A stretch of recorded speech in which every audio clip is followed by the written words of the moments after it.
And then let me adjust the settings. Okay. Can you hear me? Yeah, but in like 5 different spots. But it's not coming out of here again. All right, I'm gonna mute this. It's already muted. Really? Yep.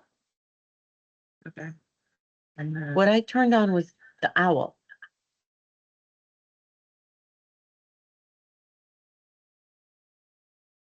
okay. So if you were at home and it wasn't sounding echoey, oh, you're gonna go in. Yeah. Okay.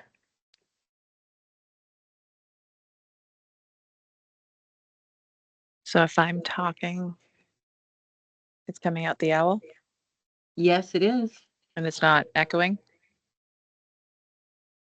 Well, your computer sitting right here isn't muted. Okay. I'm trying to mute it, but I don't know if I can. But yes, your voice is coming out of the owl. Okay. So let's just leave it at that. Sounds good. Okay. Thanks.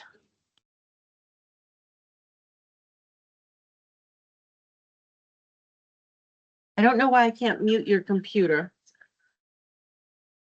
But I think we're really close to perfect. You're saying sound for the, The microphone. okay, let me do Your microphone is on?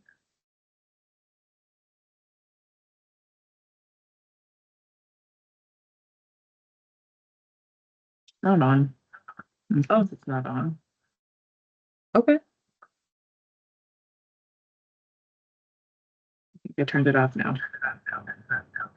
That one's on. No, the microphone is off and the audio is off. My computer is, the sound is off. So where are we getting that echo? Source sound on. Let me do that. Okay. Echo's gone. Oh, the echo's gone. Yeah. Great. Okay, Okay. So, but here's a question. Could you hear me now? If you're. Yeah, so let me rejoin. Okay, now that I have to put all the numbers back in. Hang on. We're gonna sit in the audience. Yep. And then move to our stations next time. Yep. We still have. A little bit. A little bit. I know, I thought, I don't know. I was just like, okay, we're gonna be able to get it done, but we did it. What did you get done? The room Furniture. setup. Oh, I've been noodling it the entire day. I know, because had anxiety that Huh? people, well, we finished, excuse me, I'm just gonna grab this. We finished early, which helped. Yeah, Yes. there's a lot of people to help move furniture, There's a lot of which is. So it worked great. And Supposed to turn on the inside too? Yes, please. okay, so I'm gonna sound. No. All right.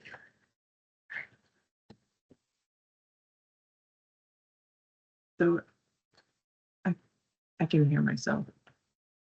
Okay, can you see me and hear me? Is the owl tracking me? Well, the owl's looking at Sue and I right now. Okay. But you can hear me. I can, which is good. And then let me unmute myself. As if I'm online.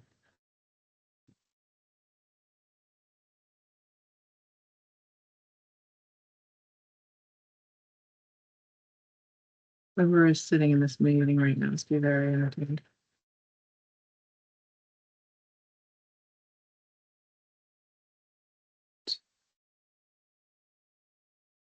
Voice.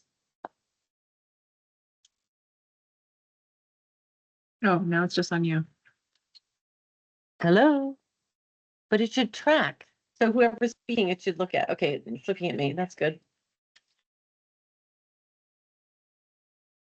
I think you've got audio going out to the people. And if you unmute and speak, it comes through the owl, right? Great. Yeah. I think we're good. I think we are good. I think I'm just gonna leave it on. If it's not perfect, it's close to perfect. Mm-hmm. Take it. Right, I'm gonna end this. This is great, guys. Thank you. Is I don't know Ken if you still need it, here? but Not sure. Ken, I kind of wanted to say hi. He's sort of famous. isn't I it? have his book right next to my bed, This on my book is bedstand. wonderful. Yeah. Yeah. What is it? So good. Gather. Oh, It was the Vermont Reads book last year and it's really good. In all truth, I haven't read it yet, but it's on my It's bedstand. really right there for you. On the stack. It's so readable, Martine. Once Yeah. you pick it up. I know, you'll it'll discover be it. great, yeah.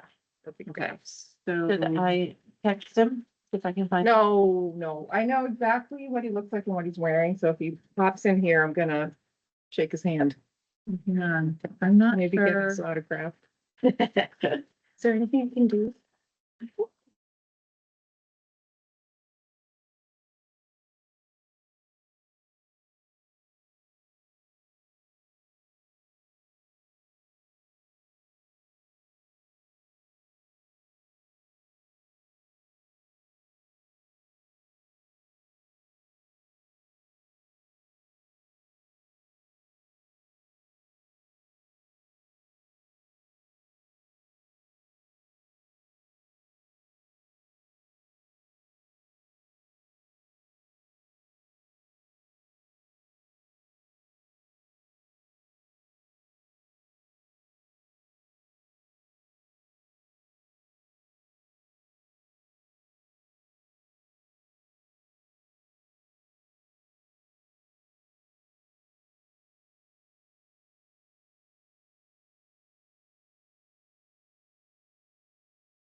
Hi,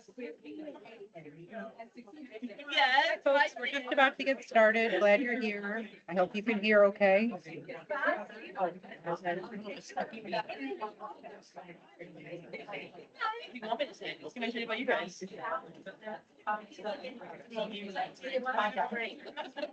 I mean, you're like $3 instead of $9.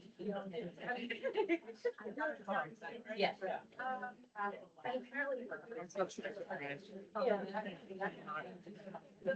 Hey, everybody, welcome. If you could take a seat, we'll get started.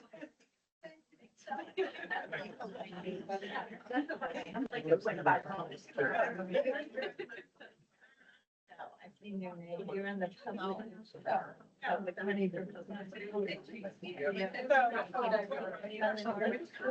Hi, everybody. Oh, hi. We're just talking for a minute before we get started.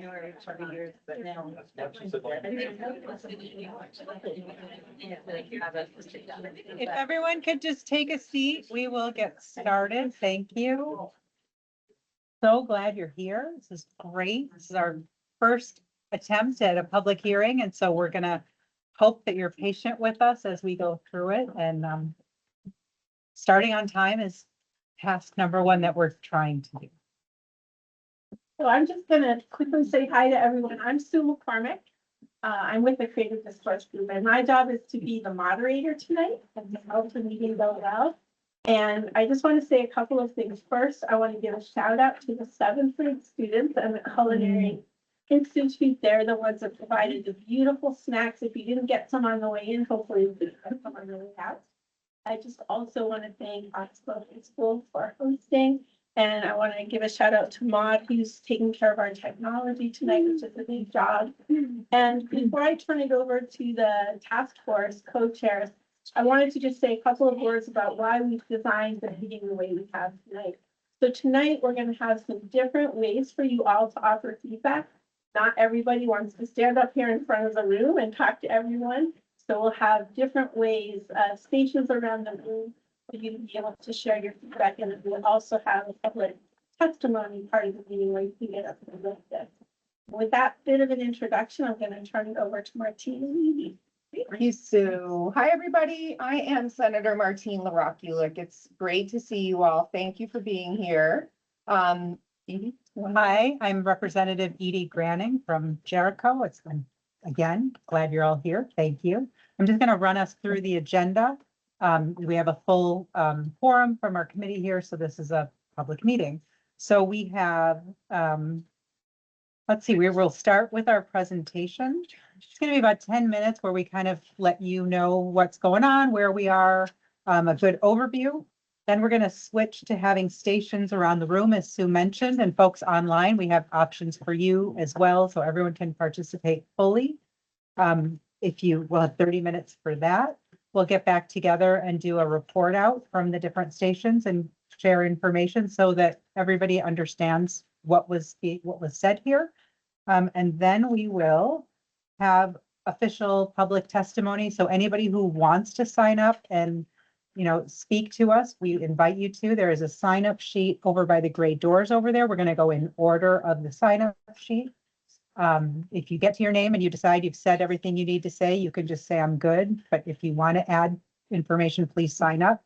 We're also taking information in writing through the email. And before we get started. And then we will close with the few wrap-ups, next steps and things like that.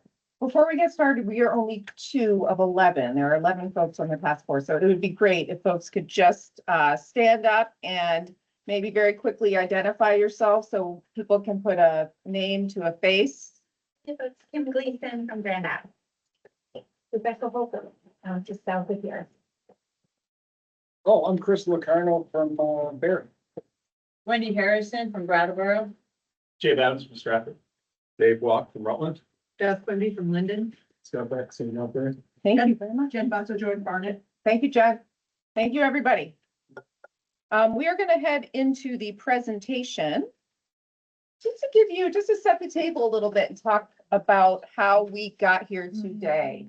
Actually, Sue's going to run us through. Sorry. You want to do the ground rules? Go ahead, if you want to do ground rules. I'm off script tonight. I'm sorry, folks. I'm Okay, just, we'll just do this really I'm quick. rolling with it. Go So ahead. just, there's gonna be a presentation, there's 4 stations around the room that we'll tell you about, and then we just had a few ground rules, because that often can help us, so. Maud, if you want to skip ahead just a couple slides to those. We want to talk about, if we can go back, I think it's good to just name what the purpose is, so we have 2 purposes with the meeting now. The first purpose is informational. We just want you to have some ideas about the work of the task force, and we'll give a little information about the broader work that Act 73 is asking people to do. And then the second purpose is to hear from all of you to inform the task force's work. One of the things the task force will do is send a report to the legislature, and that is going to include themes from what we've heard from all the people that we've encountered. So those are the 2 purposes of the meeting. And then for ground rules, just to help us have a constructive conversation. So we encourage you to be brave. You don't have to have the perfectly formed idea or sentence to come up and share your thoughts. We just really want to hear what you have to say. The second one, grapple with ideas, not people. So as you'll hear, the task force has been given a really tough job, and the issues are really complex. And so we expect disagreement about the issues, but we just want to not make it personal, right? Keep shared goals of the meeting in mind, so we give you some information to hear from you. And when you're listening to different people that are sharing, just listen to understand what they're trying to say. And then we also ask everyone to share the time. We're actually going to help with that during the public testimony, so we can hear from as many people as possible. So with that, I'll turn it back over to Edie and Martine to do our presentation. Thank you, Sue. Very helpful. Much appreciated. You want to start with the Next slide. okay? The next slide, please, the presentation. Oh, we did that one. Yeah, we already introduced everybody, so we can go to the next one. All right, so the goals of Act 73. This is sort of dry, language of the law, but we wanted to make sure that everyone had an understanding of what it is that we're doing and what the exact language is in statute. To ensure each student is provided substantially equal educational opportunities that will prepare them to thrive in the 21st century world. It is the intent of the General Assembly to work strategically, intentionally, and thoughtfully to ensure that each incremental change to Vermont's public education system provides strength and support to its only constitutionally required governmental service. And that's, oh, great. So Act 73 is more than just our task force. We are 8 pages of a 147-page law. So there's a lot going on in Act 73, including the Commission on the Future of Public Education has a new task to set up if schools are going to close, what is that structure? They're working on that. There's a voting wards group that's working on how to ensure there's equal representation in voting across new districts, if new districts are created. The Agency of Education has a number of different requirements, including statewide calendars, uniform graduation requirements. State Board of Education has a number of requirements, including defining what is sparse, as we're looking at sparsity across the state. And then there's a State Aid for School Construction Advisory Board. There's no money, but there's an advisory board that was created and a pocket where the money can be held once we find some. So just so you know, those are some of the other pieces of Act 73. And I also wanted to say that the Commission on the Future of Public Education is also helping us with public engagement. So they have a survey that is out in the universe. And if you do see it, please fill it out. It takes maybe 6 or 7 minutes and share it with your networks because we want to hear from as many folks as possible. And it's a good survey. And there's a card back here with QR code. Thank you, Kim. Next.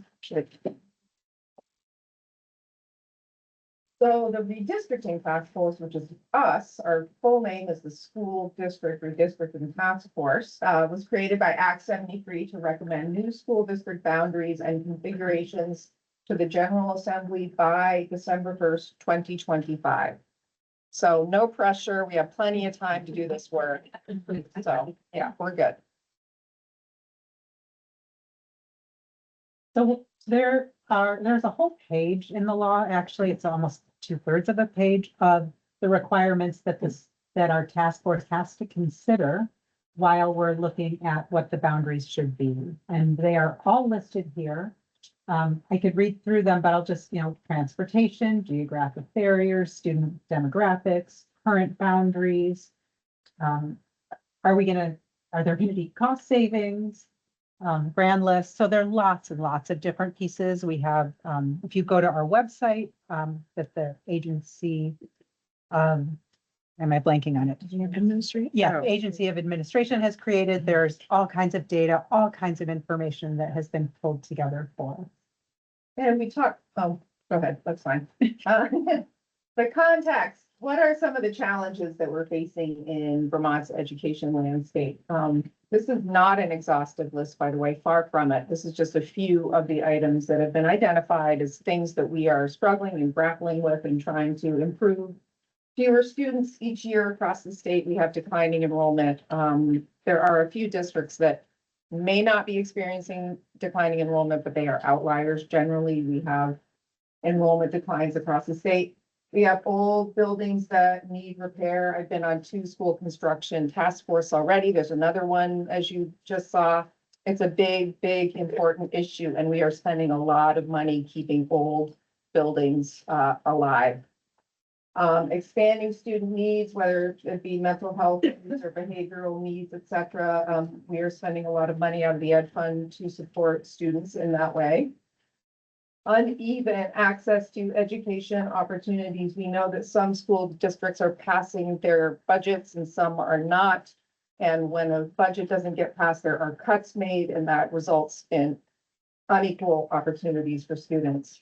Not to mention just the general inequities that might come with population and geography and other things.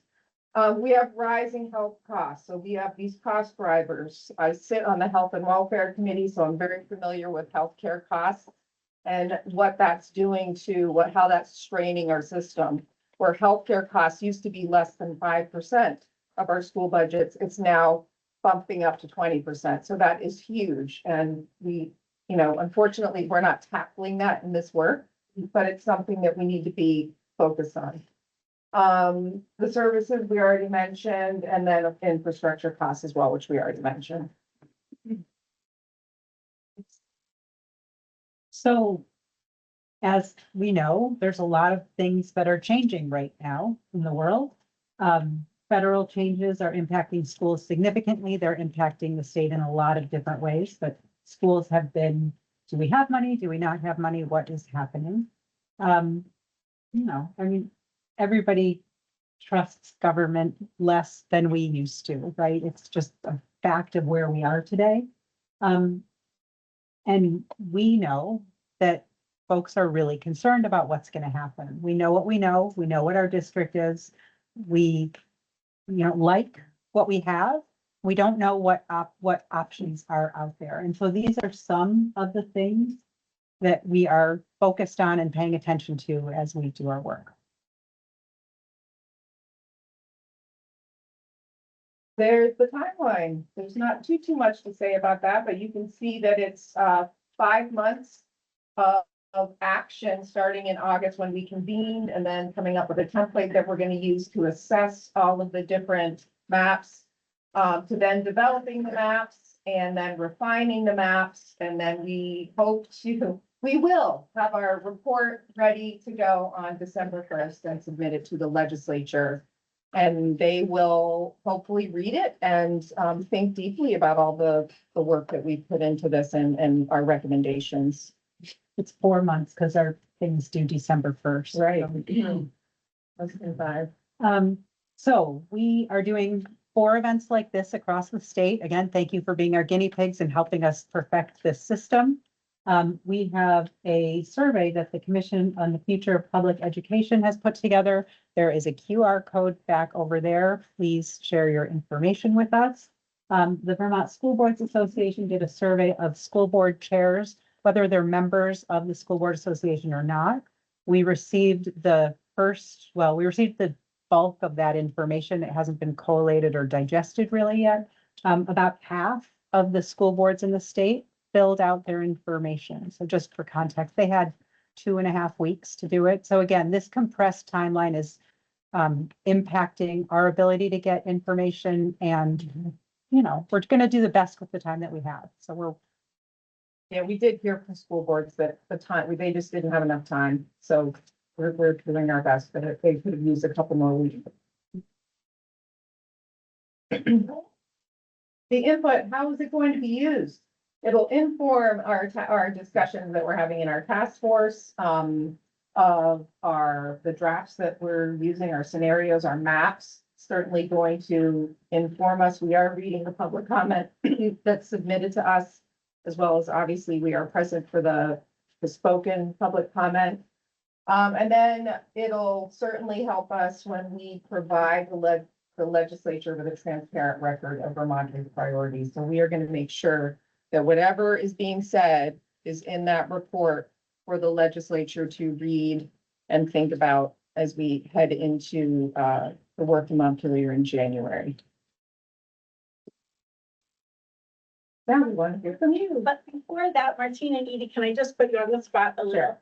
I think it would be helpful for people to know a little bit more about what's going to be happening in the next 3 meetings of the task force. And maybe what are some of the scenarios you're looking at and how the task force is doing that work. yeah, so let's just back up a little bit. We have had 5 meetings. Today was our 5th meeting.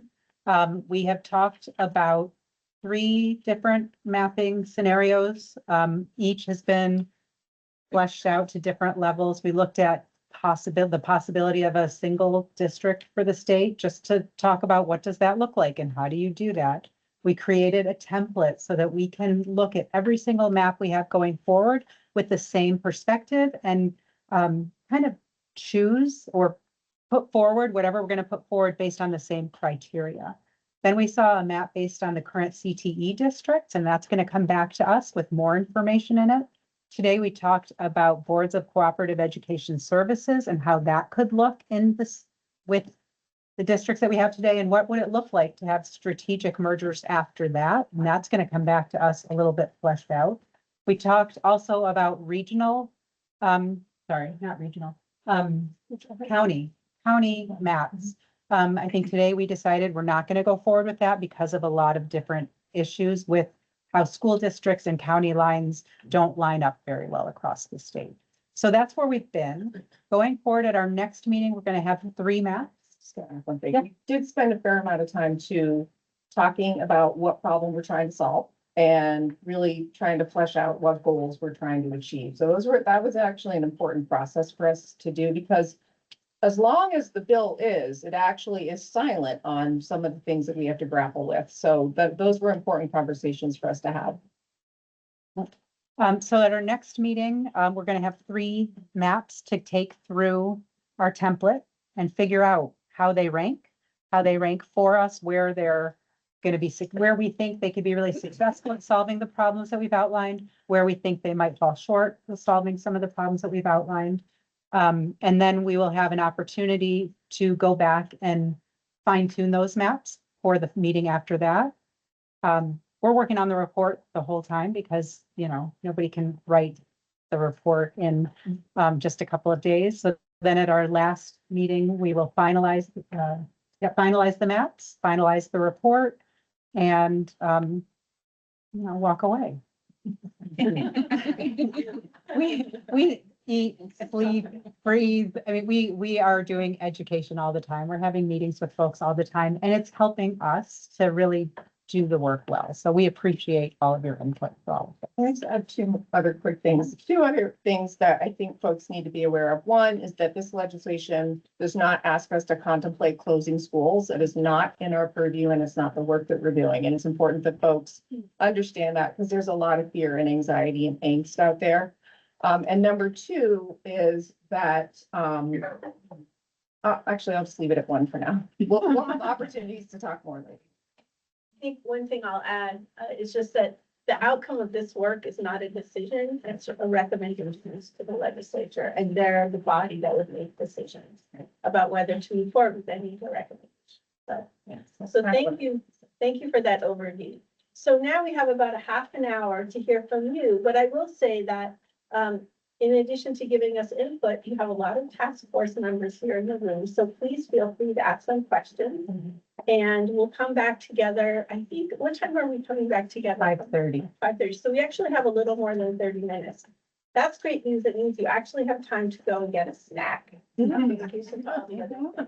want to tell you a little bit about the different stations and what the opportunities are at each station. And for people who are with us virtually, we have links to a couple of little mini surveys that will align with what we're doing in the room here tonight, so that we'll be able to hear from the folks that are with us virtually.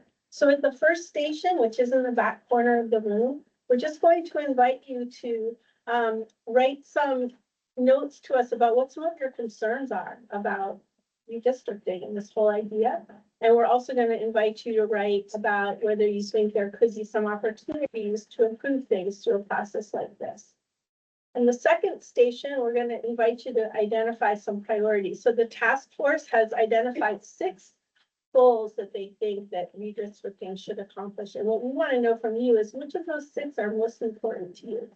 And then we're going to ask you, how confident are you that redistricting could help solve those goals? So that's the second station in the back. Then in the corner over here, the third station, you can write a note to the task force and say anything you want. You could sign it, you could not sign it, but we just want you to have a chance to just say what's on your mind. And then the last station over here, by the gray doors, if you want to offer public testimony, that is the sign-up sheet for that. So if that's really important to you, I go there first. You can put your name in there first, because we're going to do first come, first serve. And then we'll come back together right at 5:30, and we'll move from this part of the meeting to public testimony. I will also say, for any of you that are really like typing on your phones instead of writing, there's QR codes at every station, so that you can do the same task online if you prefer that. So. And just before we stop, public testimony is, you're limited to 2 minutes, which is, it's a lot of time when you're talking. But if you want to make sure that you get everything in, please write us a note in the back. We are going to read them all. They are going to get collated and all of the information. I don't want you to start talking and feel like I didn't get to say everything that I wanted to say. Or if you wanted to use that time to like outline your main points, but we want to hear what you have to say, but we have to put limits on things so that we're not here all weekend. So. It's not that many people here. No, the way it works legally is we have to set an amount of time. We can't, 5.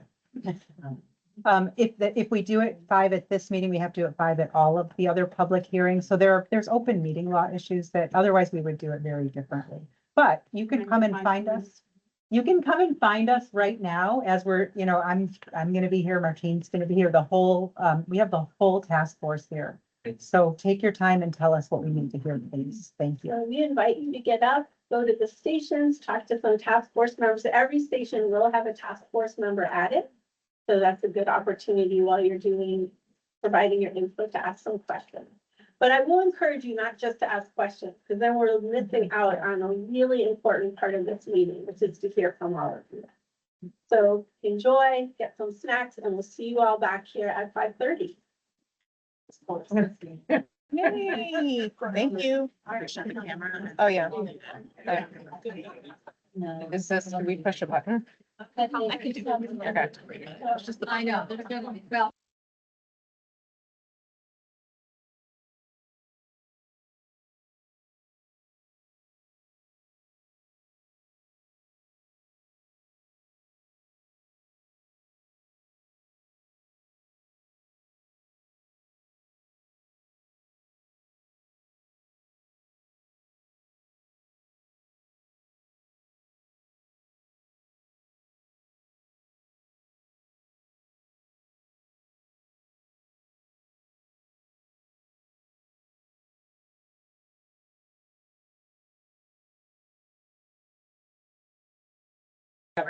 In fact, Yeah. I can talk to the people and let them know, Marge, you're gonna send the 3 links. The 3 survey links. Did you email them to me? They're, in the Folks, we're gonna detail. get you some more information. How am I sending that to? In the chat. And so, I see somebody has their hand up. Is that just for public comment? I don't know if you're.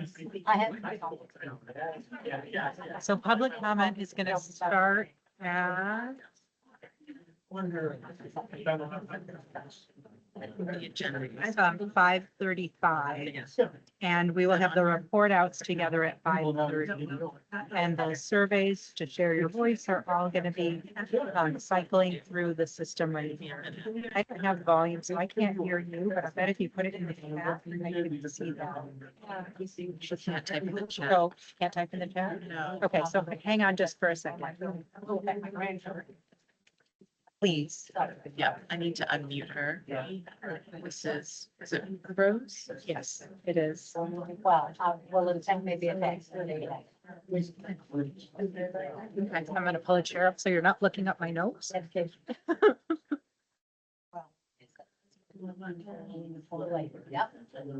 there we Thanks. I go. was just trying to make sure that the links got onto the chat so that we could be interactive here, not Yes, Yes. in remote work- life. Yeah, yes, they're thank working you. on that right now, so you. I will have wasn't sure you knew the access to chat all was of off. them.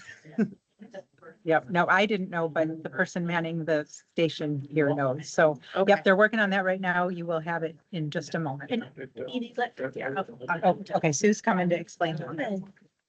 Hi, everybody. So I'll just let you know what to expect. We're going to put 3 different links in the chat, and each link has the same questions on a little survey that are being asked at each of the stations around the room. So you'll get 3 links, and those are all the questions people are looking at. There's 3 separate, very brief surveys. And then if you are interested in giving public testimony, since you can't do a sign-up sheet, we just ask you to use the raise hand feature, and then you'll know when it's time for public comment, which will be around 5:35. You can have your hand raised, and then we'll know that you would like to speak.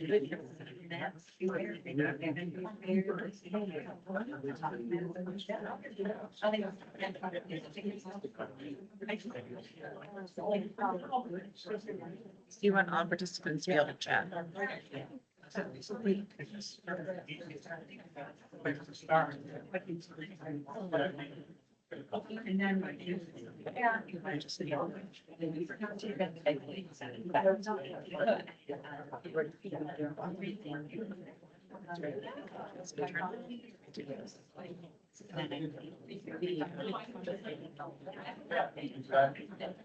detailed agenda is going to be on the website. No, the detail, no, that won't be, that was something I'll share. Oh, It's the Anna, it's the Anna.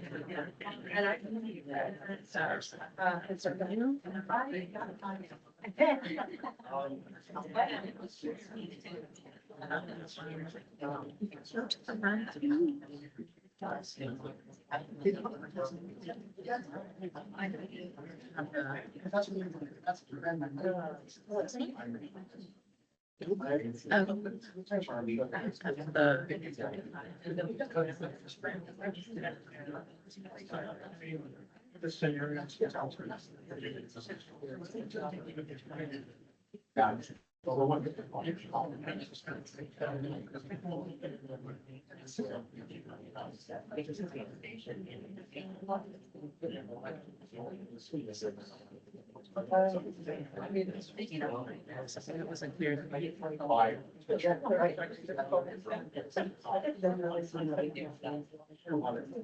Resending it?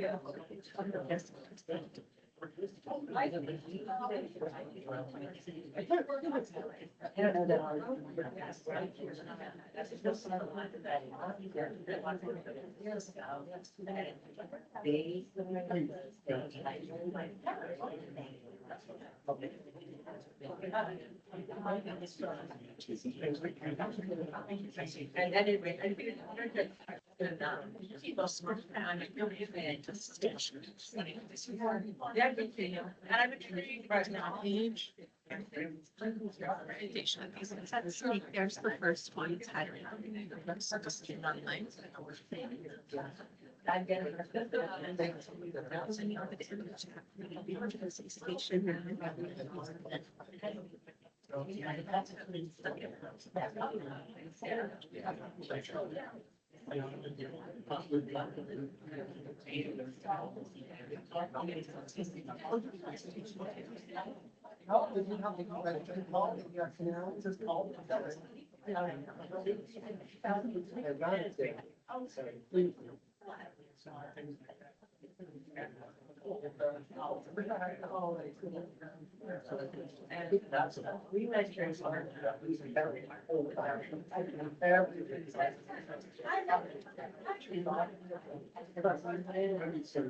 No, it's good. I got a minute. I'm gonna be listening. And then we don't need this, right? The sign up. No. There's no raise there.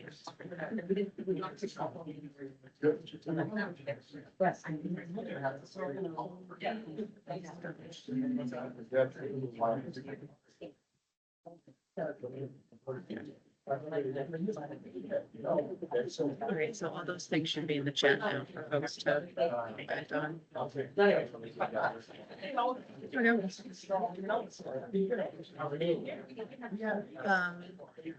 We've got a question in the chat. Both the new districts developed by the task force, so how do we wanna?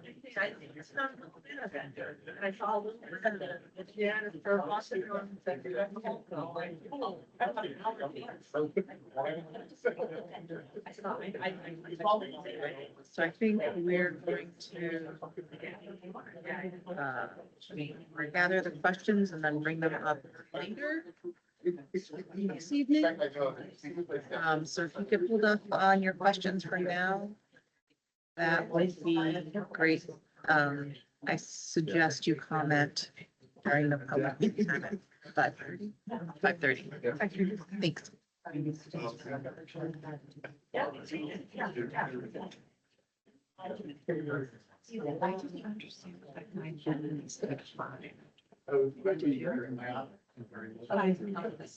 Oh, geez, tough comment. Let's see. Are we being? Is the mic is on? Okay.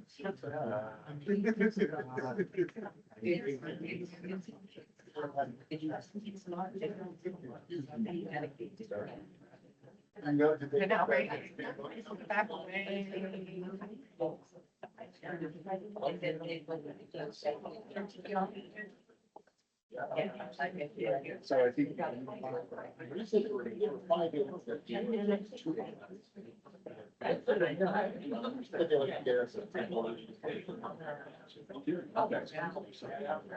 Yeah. I mean, once you get to see, I'm looking at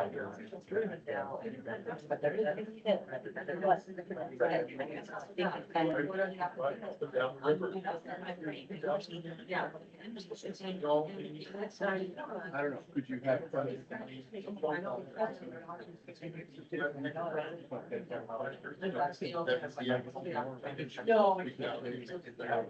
Yeah, yeah. Yeah. I think it's good for us. Yeah. In the business, it only matters. Yeah. I don't know. You don't want to jump in. You don't want.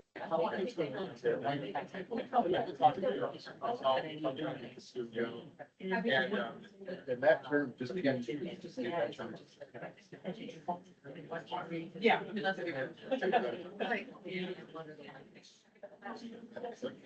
There's two things going on. You're working with young persons.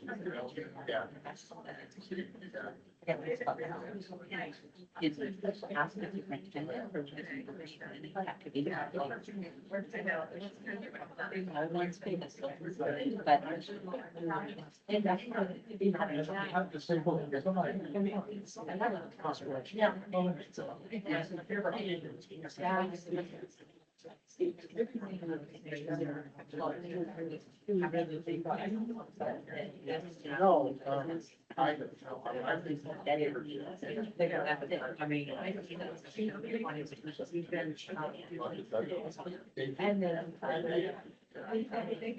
That's fine. Reach out.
Well, it's.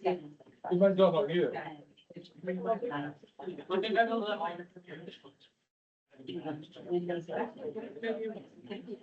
Gonna be no water. I mean. And then.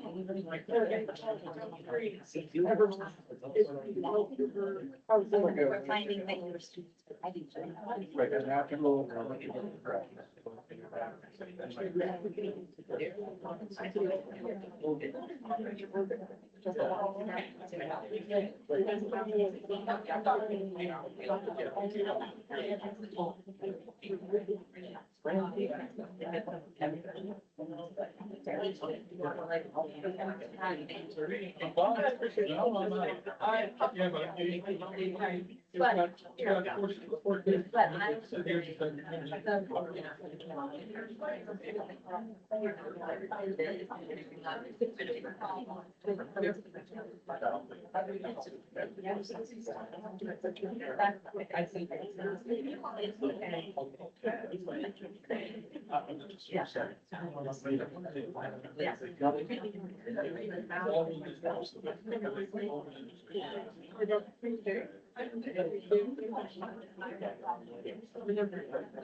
I mean, they're just flat out.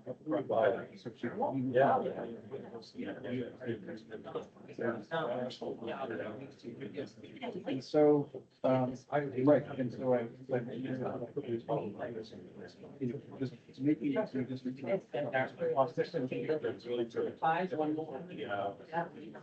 Proposes like, it's, we get 3 different options, and each option comes with a.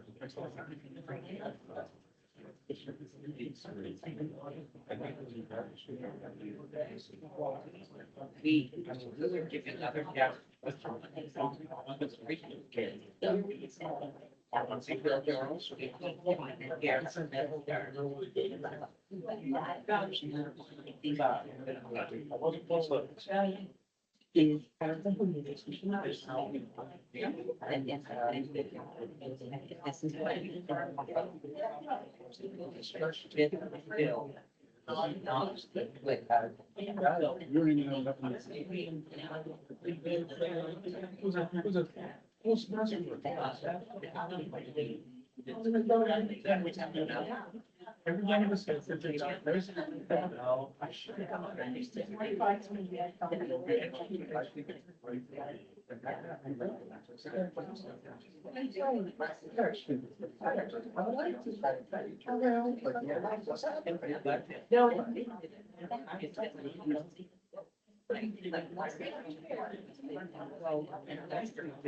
So, yeah.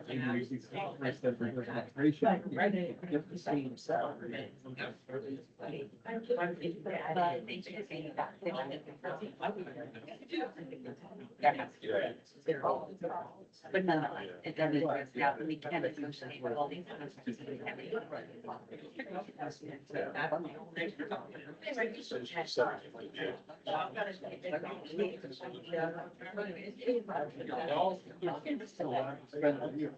So simultaneously increasing the cost. Yeah. And then they're actually got how much it would be. Thanks, Kat. I think that's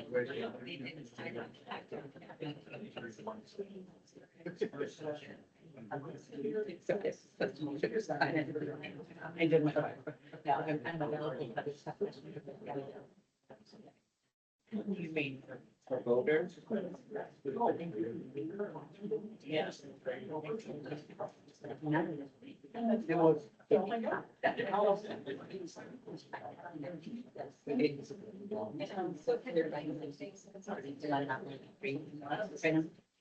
And it's empty.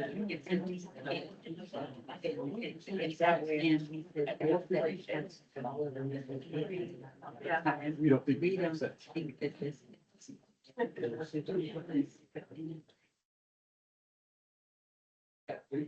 There's some.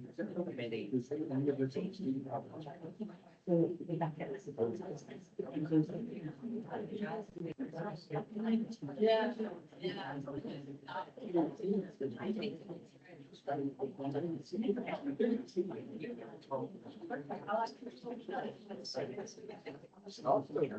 It's like, well, we're just gonna test scores for graduation. Task force is in there in the book. Consolidate all of the first people.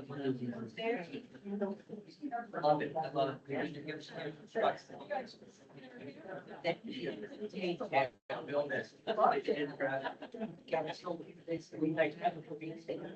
like the efficiencies that are beneficial in the reading. And offer additional programming.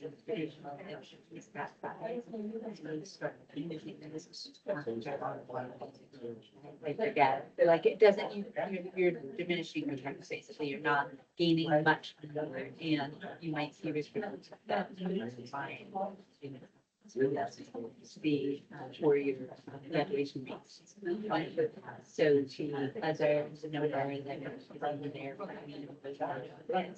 Get our experience to this is right. Say, okay, and have people move to the and it's.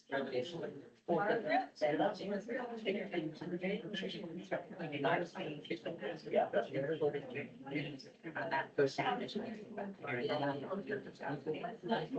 And they have your comments. Oh, they did, okay. We have lights.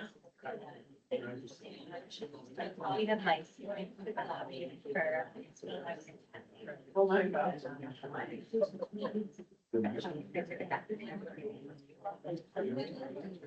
Didn't break it out in that area.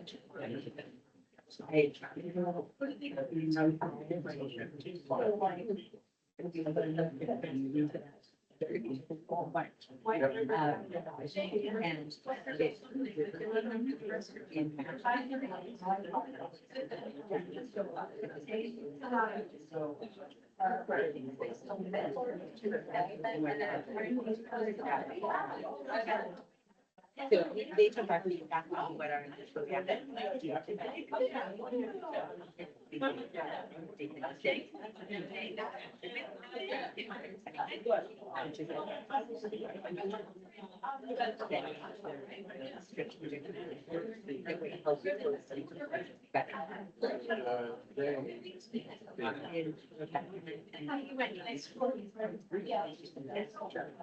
So is that another goal? Sort of- So they're breaking the back.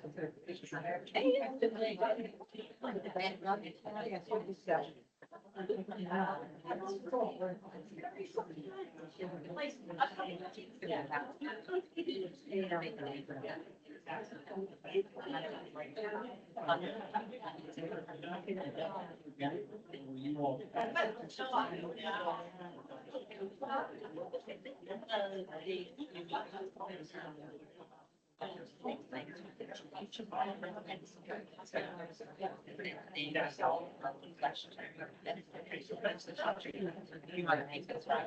Okay. Oh man, that's complicated. Because currently, and the third and the scroll.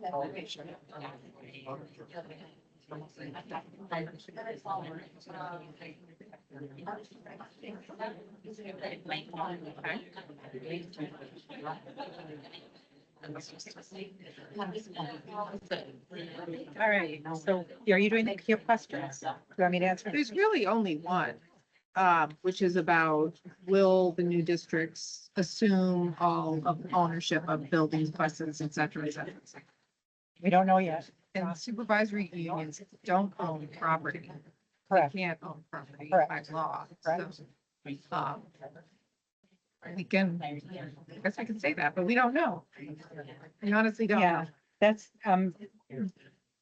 one of the challenges, I'm hoping y'all can hear me there. Yes. One of the challenges that we have is that it's our job not to figure out the implementation, but it's our job to figure out what the new district configuration could look like and suggest that. So in our report, we're gonna have a list of all the things that need to happen in order for this change to be successful. And those are questions that we have also. How is that gonna work? We were given 4 months, which is not enough time to figure all of that out. So we're a little bit glad that it wasn't part of our challenge, but we don't have a good answer for that. We don't have an answer set. But if you have more questions, I'm happy to answer them. Anybody? So, who is remote. he's on the, union, but what's their title? So I'm on the. Okay. I'll get pulled back over if there are more questions. Thank you so much for being here. And then. Hey, I'm Max Razor, the project lead on the lights. Oh, And I was like, you should go ask. We are gearing up to start looking at about the upcoming legislative session. We'll be in touch, yeah. Whereabouts. I taught at Woodstock High School.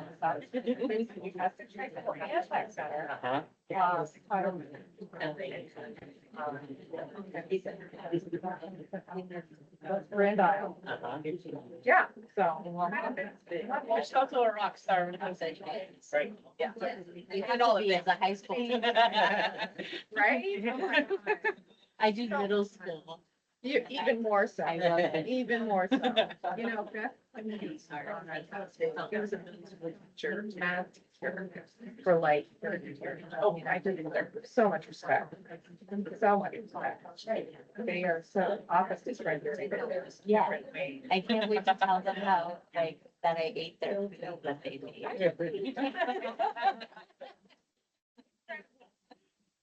I mean, like, next time you make Baba that, she need more garlic. I'm actually. I was gonna say the hummus out of letter earlier. Yeah, that's all I can do. Yeah, no, you need someone in the Senate to shepherd. that. Great, that's wonderful. Probably right that doing that, because I think I'm good about that. Oh, yeah. I mean, it's, it was, I'm committee, but you don't always necessarily I know. want someone to be good. Yeah. But no, thanks for that work. Wow.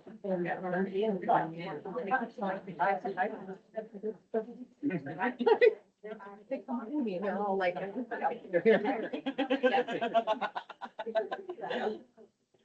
But, you know, we need to serve people on this council.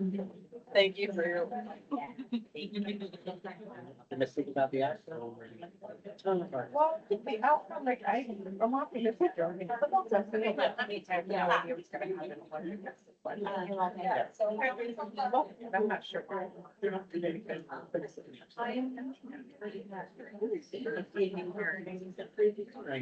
Yeah, it's not Any offering. not a great. Is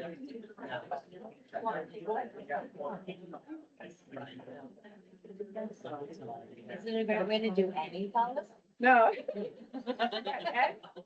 Yes, it should. They complicate. And don't show me that complex. And beings, so try to like, you know. Yes, yes. There's no two schools, but it's a longer, I was this, it's when the letters and then. Right, I know, there you go. So it's, yeah. We'll see what happens.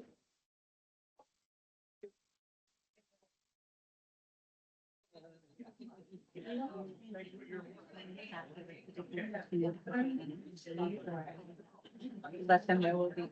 Maybe we're gonna put dances to people. Yeah, We got do that. Yeah, we could do that. Because I think we can't answer that in chat. No, that's not hard. It's a lot. Do you have certain? Oh, that I have slide, I did 4 listening sessions, and in my listening sessions, that was one of the things I explained, because no one knew that, no one. But then I found out that you today debated what the legal definition. Oh.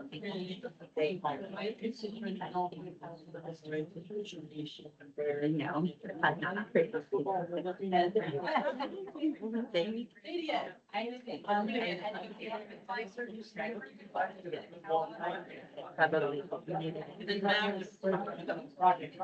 Contact the front, right? I got to say, basically, you know, supervisor unions.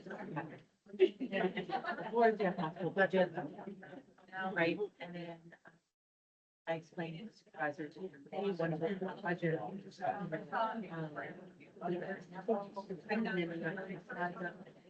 And everyone seemed to get it. A supervisor. Say 2 minutes. One question. Okay. For control. So in the end, it came out to supervisor unions, this was referred to because they would not give up choice of bid. Oh, These two? okay. So that was one that, I was gonna look into and that. These two.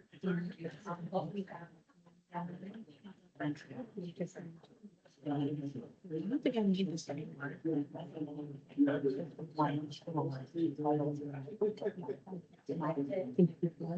Rodney gonna just meet one day. Yeah, let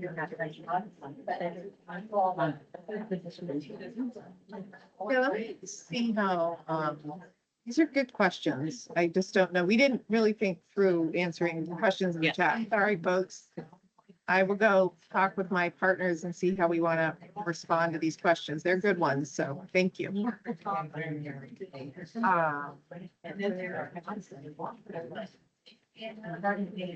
we know where Sue is? I'll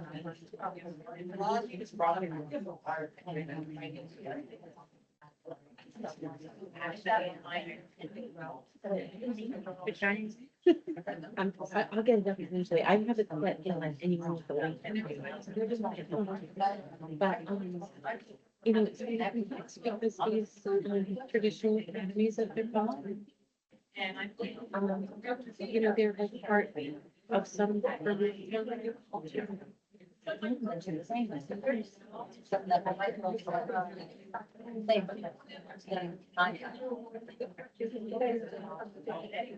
goodness.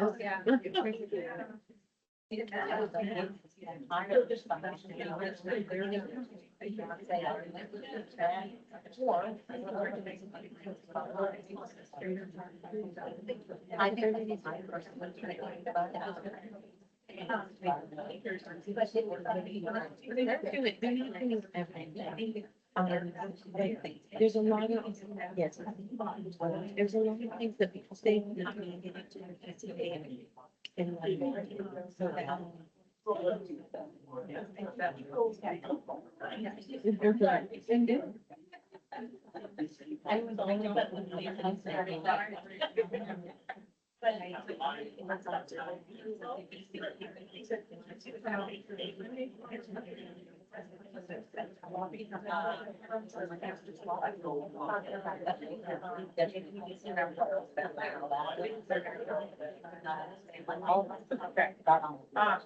why don't I do that?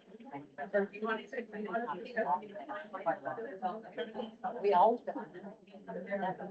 Yeah. Thank you.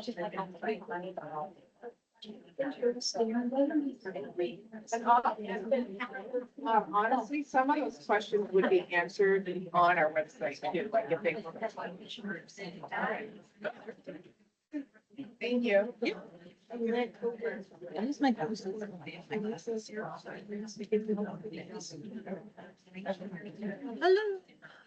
For those of you who are online and have sent the task force questions, they're so happy that you sent them. And we're going to address them by publishing an FAQ on the website to answer these questions. Like, for example, Don, your question, what are the roles and responsibilities of an advisory union? They did this in the school district. We actually have materials on there online. So some of these questions are already answered by what's been published online, but we will do our best to gather these and put them all in one spot. So.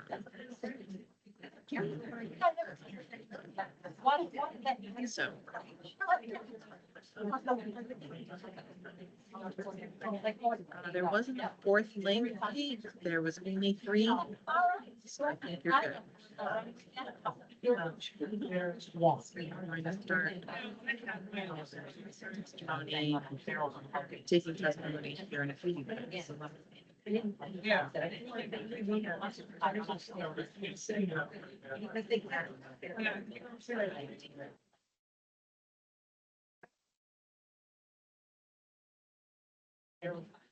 Keep that box easy, guys.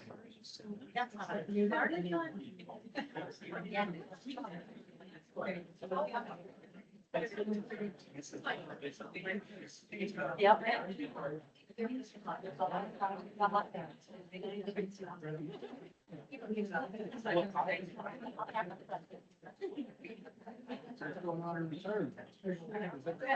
Oh, it is retired. Yeah, I have been, I will tell you, I thought I was gonna miss work. I was workaholic, I was workaholic. I didn't like the last- Folks, we're just bringing everyone back together to start our sharing out momentarily. Thanks for your patience. I wish we had a little. No, if I got to, now that you have it like, no, I'm pretty good. I really had no desire to come back. I do not. Can we get everyone back together, please, so we can start our share out? You can keep it. Rebecca, Or if you want to give it back to me, that's fine, but it's a question. There wasn't a much. way in the back. That's the best that we're looking Go for it. We know.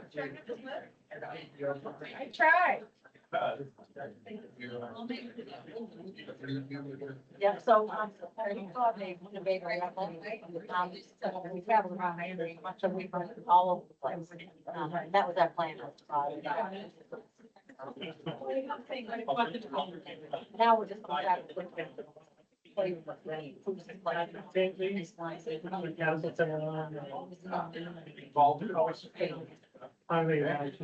different kind of travel, not. Maybe you didn't know. I loved it. My husband loved it as much as I could have continued doing that. I fine with it.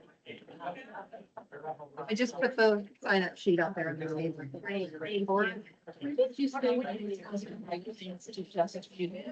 But my husband's a little. I think you said that. Excuse me. Yeah, I just put mine down there. Just. Yeah, I was just gonna, I just wanted to write. In that back corner. And that's someone like, it's right here. Yeah. Yeah.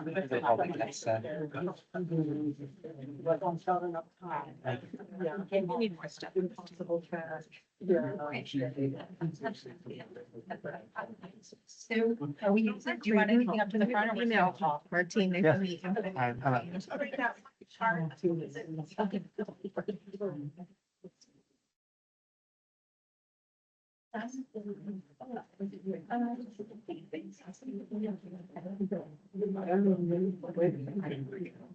She was a funny. Why do Okay, so I'm gonna attempt something hard, but in real time, I just want to give you a sense of what I think we're hearing both in the room and also online. Thanks to all the people online that filled out surveys.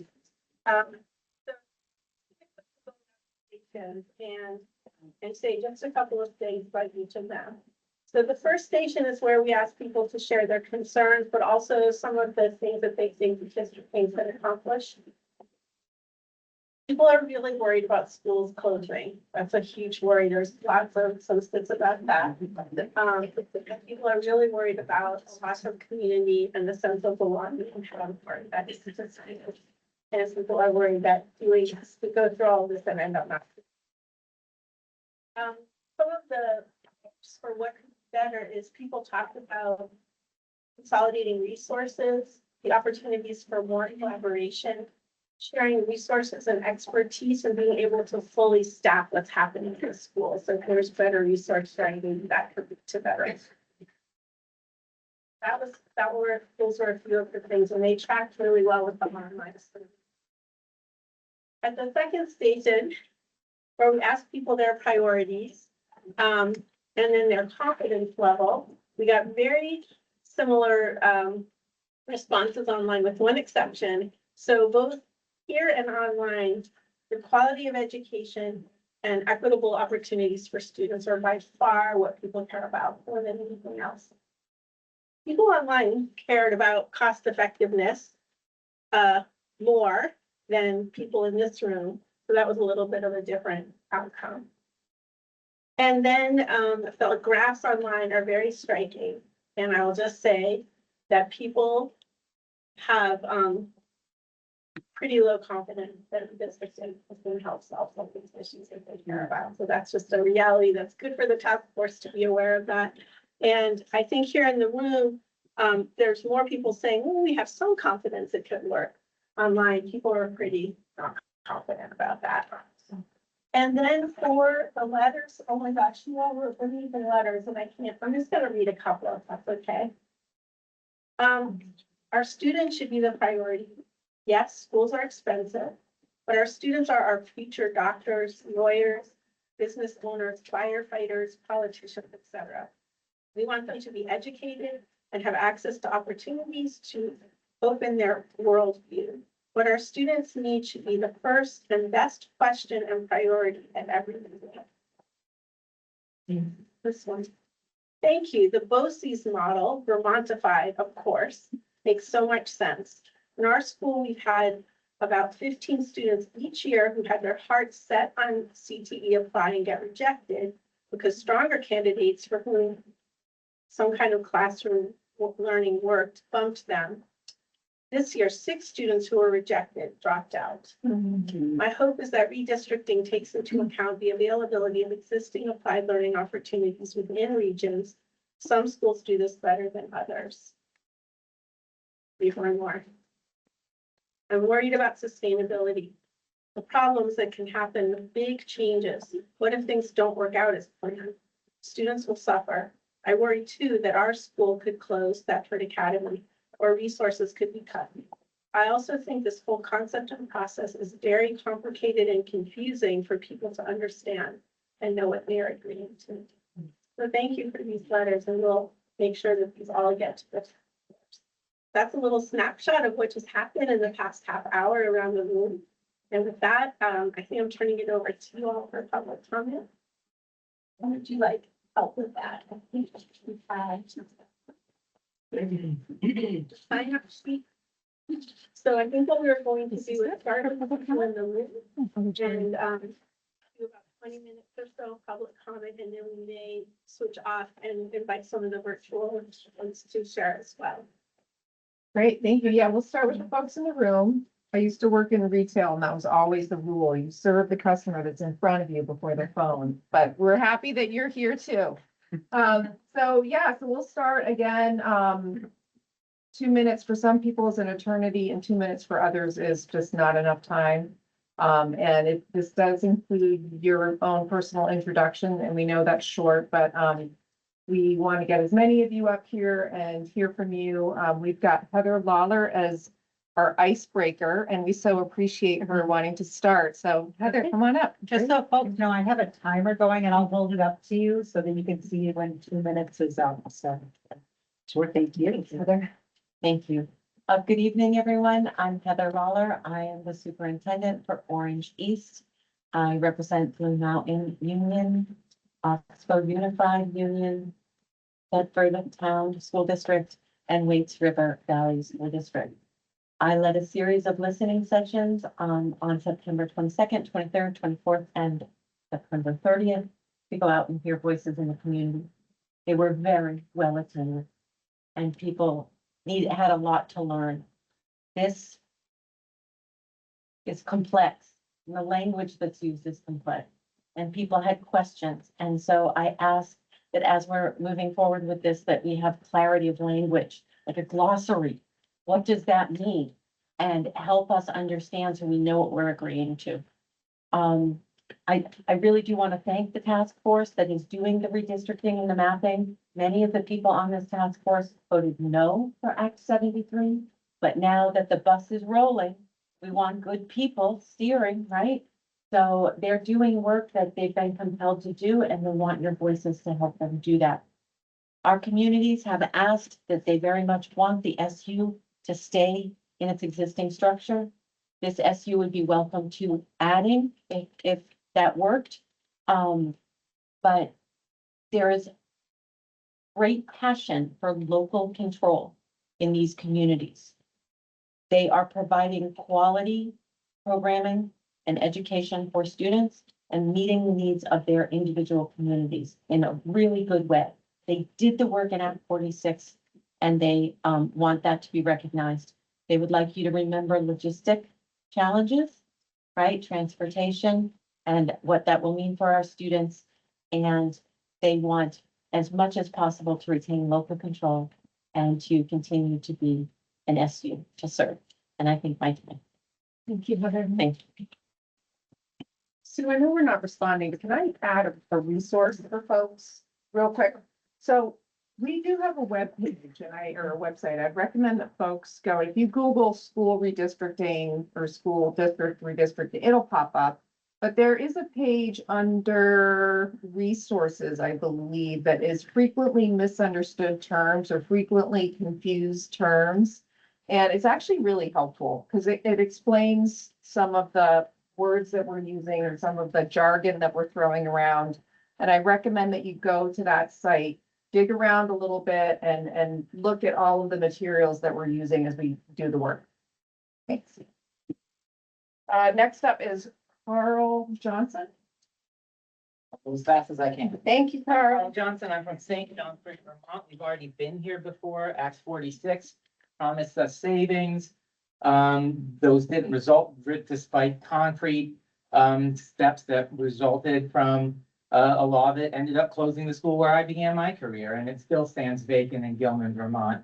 The statement that this law isn't about closing school stretches credulity. We're already having a community that's facing a vote to close their high school because of this law and because of actions of this committee.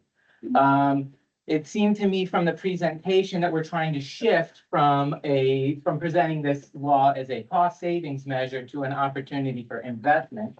Well, I'm all for that. I don't know that we are selling that accurately to the people of Vermont.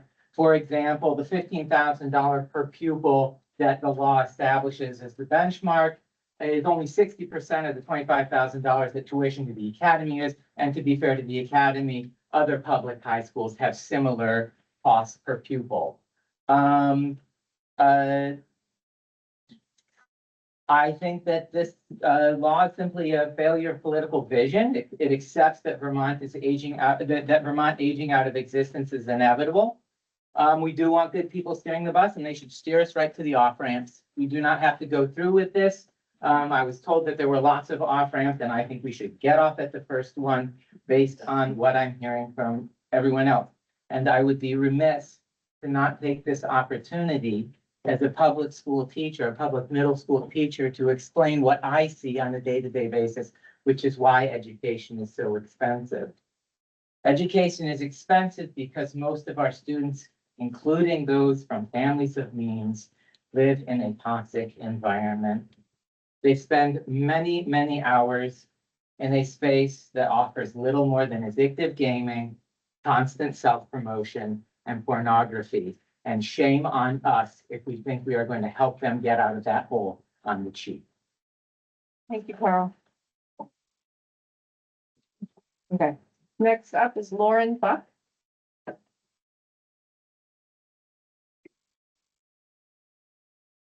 Hello, my name is Lauren Buck, and I'm an educator. I live in Williamstown. The rising cost of healthcare is the true driver of increased school budgets.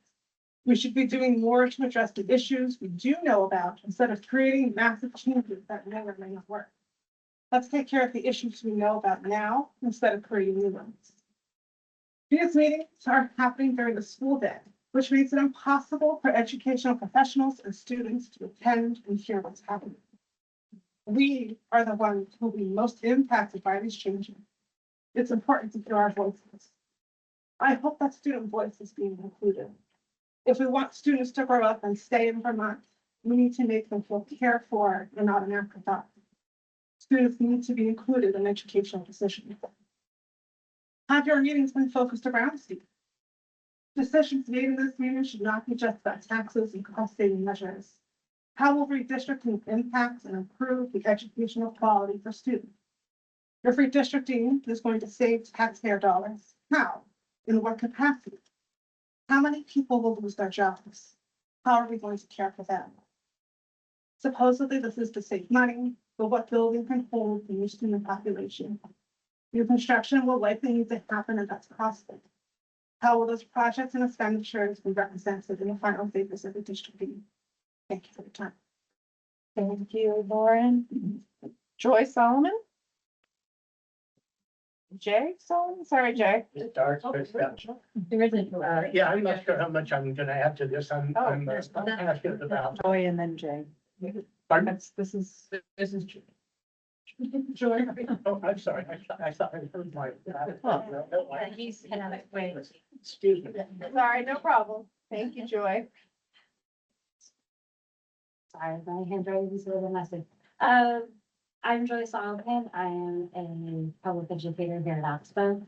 And, I keep hearing, fears and worries, from educators. And I know, earlier today, we was talked about how there's been a lot of people who are already very involved in our schools giving feedback. And I really want to know how we're getting feedback from the greater community, because this doesn't just impact the people in the school. It doesn't just impact people connected to the school right now. It impacts families that aren't connected to the school yet. It will impact my family when my kids go here eventually. And I want to make sure that those voices are being heard as well, because we're making change that is going to be lasting change, and we want to make sure that's happening. Thank you, Joy. John Sackon? Sakins? Thanks, John. I'm John Satan, father of an awesome sixth grader and ninth grader. And I'm looking at this bill and seeing that it was rushed through with very important things that will impact our kids tremendously, not addressed. Do I need to remind anybody what a failure to plan is? I have seen this happen before. I came from a state where this sort of thing was rushed through and it was a disaster. Today, the educational level of that state is near the very bottom of this entire country. Is that what we want for Vermont? I understand there are schools that are hurting and in trouble. Help them, lift them up. But our school is doing well. We pass our budget. We have great community involvement. Go visit the school. You'll see nothing but smiling, happy kids. When they graduate, they have good choices for high schools they're satisfied with. Things are going well. Nothing in this bill is going to really help improve my school, but it could sure lead to a great loss. Do you expect me to be happy with that? Thank you, John. Eric Hutchins? Hi, I'm Eric Hutchins. I'm a product of the Montpelier High School public school system, and now I'm a teacher at Lemoyne High School in Hyde Park. And I live in Danville, and my child goes to Danville High School. I really struggle with the regional high schools concept that people seems to have accepted. As a teacher at Lemoyne, already in our district, you know, we have a medium-sized high school, 500 kids, and we have kids who are on the bus every day for 3 hours, right? We bus kids in from Reserve Bakersfield to Wolcott up to Eden, and it's already a long bus ride. If we have to take on more kids from further away, or our kids have to be bused further away, I think you know what the impact of that is going to be when you have kids who are at risk or live in poverty, struggle to find connections, and now you're like, oh, the size of your class is going to be doubled. There's going to be fewer adults to connect with, and you have to be on the bus for an hour longer. I think we know what's going to happen to those kids. We already have truancy problems. We have graduation rate problems. We have kids with mental health issues. This regional high school will exacerbate all those problems. One of our issues is that we have a data issue. It's good that you guys want evidence when you consider this, but we are making the mistake of valuing what we can measure rather than measuring what we value. And some of the biggest values of our small rural schools are community connection, relationships, meaning and purpose in your education. And those things are not measured in all of the numbers and all the per capita data in test scores. And so they don't show up when you shut down, which is what you're going to end up doing with this bill, with this redistricting, shut these things down. I also found it a little off-putting that one of the recommendations was that this is not personal. When you go to a community and you tell them that you're going to shut down the heart of their community, that you're gonna destabilize their children's and their neighbors' children's education, that you're gonna do it to benefit your community. And I said some things that were not very kind. Senator Beck, to you at the school board meeting on Tuesday. I recognize you have a long history of service to our country and our state, but this is personal. This feels very personal. These are attacks and threats to the rural schools I work in and the one that I live in. No community thrives after you shut down their schools. Economically, socially, it's a bad thing. And this is the work that you are engaged in. And you know, I would recommend, it's an impossible task to improve outcomes while consolidating, but you have one, there is one good map that I can recommend to you. It's this one. The people who care most about kids and live with kids and care most about these towns, they have been making this map for 200 years. It's a work in progress, but it's good. It's good for now. Thank you. This is the map you should approve. Thank you. Thank you. It's the one we have. And Margolis?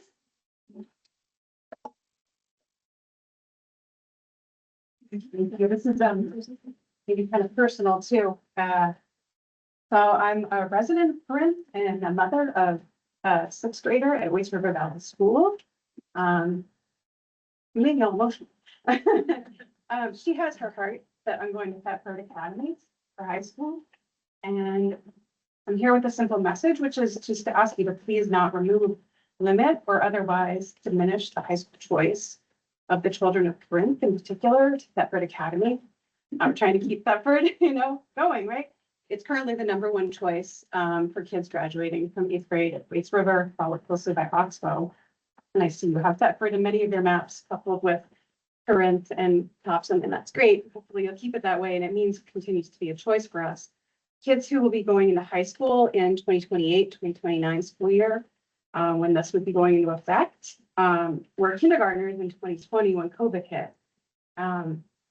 They were sent home that spring, and the following years were pretty scary and disruptive for them. And that really was only just starting to abate.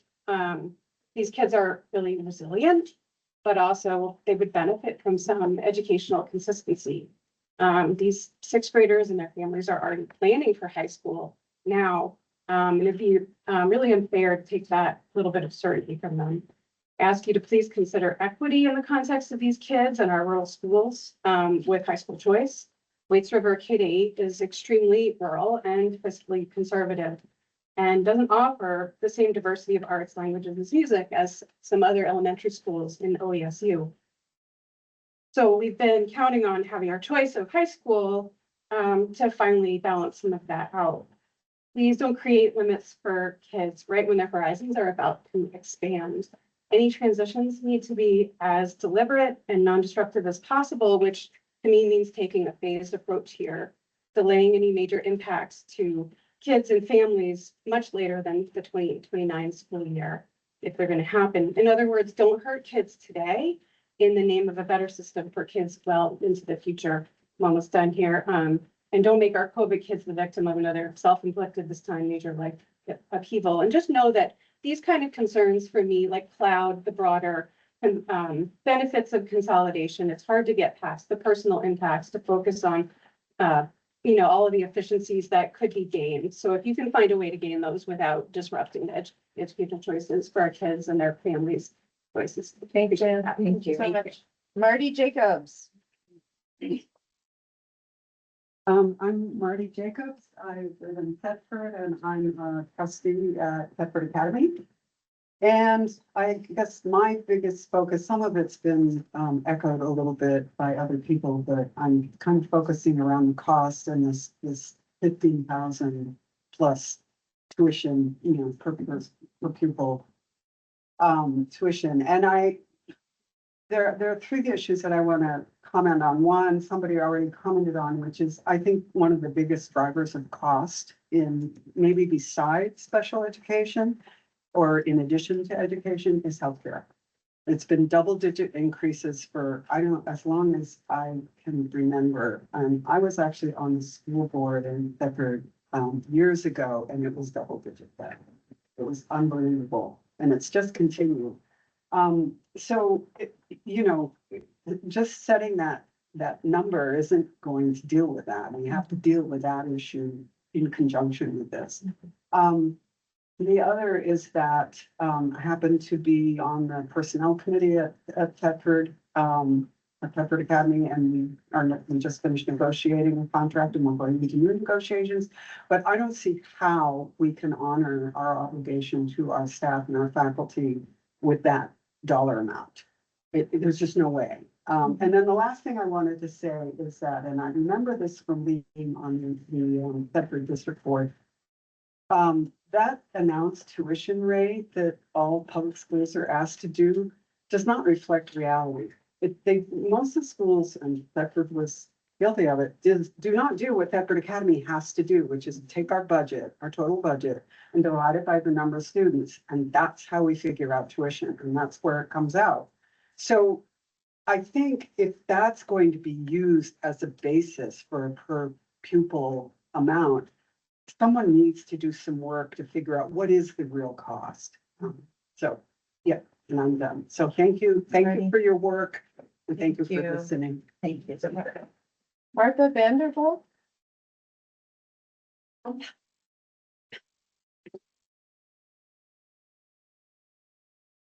I'm Martha Vanderwalk. I'm from Canaan. We had the longest drive today. The letter I wrote to the task force the other day was with my ENSU hat on. But tonight I want to talk about my, with my Canaan hat on. So I will second what,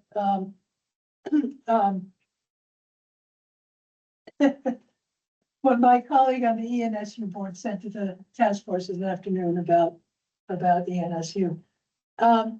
But there is no possible map that you could draw that would provide an equal and equitable education for the students in Canaan within the state of Vermont. It's just not possible. We're too far away. Especially if you think equal and equitable means art classes, music classes, second languages, advanced math and science. We will never have those things. There aren't enough of us. There aren't enough kids. Unless we share resources with New Hampshire, or somebody sends us a whole lot of money, which isn't gonna happen. But if you think about, the phrase is, equity is not the same thing as equality. So if you think about equity in different ways, what do small schools offer? They offer individualized instruction, personal attention, a chance to be on the varsity team, even if there's only one team and half of them are from Pittsburgh, New Hampshire. But you get to play on the varsity team because you have to, otherwise there's not a team. So my children went to Canaan. My oldest just retired as the STEM director for the Commonwealth of Massachusetts. He was one person taking calculus his senior year in a room full of other people doing advanced math and algebra 2 at the same time. My youngest son, and I tell people in Canaan that he was the principal of Salisbury and Ripton elementary schools, they laugh and say, well, I guess he spent enough time in the principal's office that he got good at it. Thank you. Thank you, Martha. Wendy Fogg McIntyre? Yep.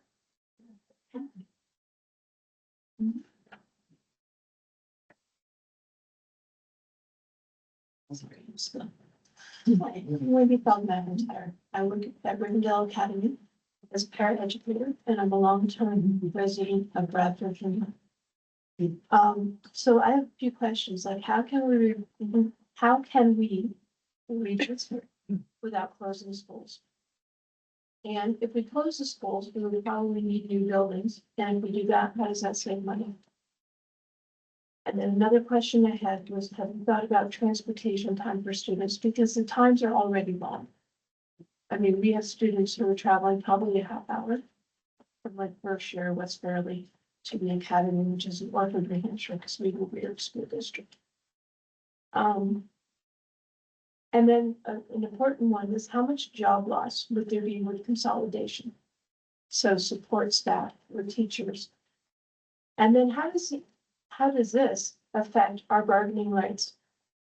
Our bargaining units and our bargaining rights and our ability as an educator to bargain for those rights. That's all I have to say. Thank you. Good questions.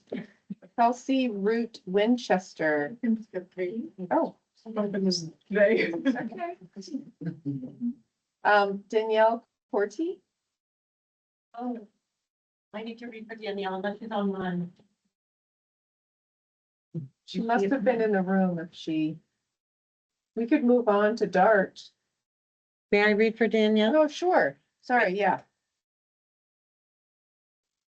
Hello, my name is Danielle Cordy. I am sorry that I'm not able to be there in person or even log on. I am on a plane.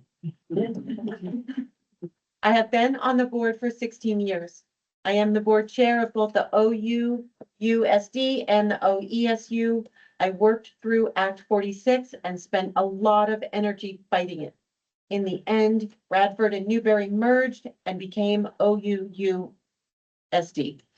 It is still a work in progress, but I feel we are working as a unified K-12 system. Merging takes a long time and a huge amount of work and effort. And as some have said today, it pulls us away from the work of overseeing our schools and our educational missions.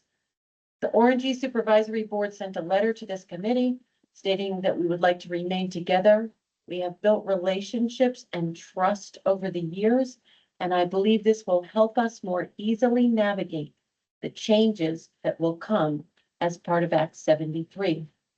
I would like to take this opportunity to speak as a community member and urge us all to really lean into this work and find a way to both respect and preserve the uniqueness of our schools and communities, while at the same time push ourselves to find paths to new opportunities and structures that better serve our children. We need to be willing to take some risks and think outside the norms so we can provide a richer educational experience for all our children statewide.